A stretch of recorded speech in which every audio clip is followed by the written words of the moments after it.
কালকে আবার বলছেন কি ত্রিপুরাতে সন্তান বিক্রি হচ্ছে। কার সন্তান মানিক বাবু? কালকে ভাষণ উঠিয়ে দেখুন, বলেন ত্রিপুরাতে সন্তান বিক্রি করে মানুষে অন্ন জোগাড় করতেছে। কোন গ্রহতে আছেন তিনি? তিনি আসেননি ত্রিপুরার মধ্যে, না বৃহস্পতি বা মঙ্গলে আছে।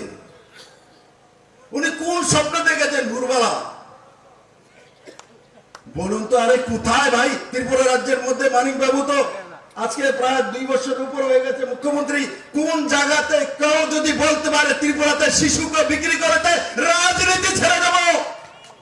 মানিক বাবু আপনি বলুন, আপনি যে কালকে মিথ্যা কথা বলেছেন তার জন্য আপনি রাজনীতি ছাড়বেন কি ছাড়বেন না? হিম্মত হলে আসুন আগরতলা ময়দানে দেখান ত্রিপুরাতে কেউ সন্তান বিক্রি করে খেয়েছে।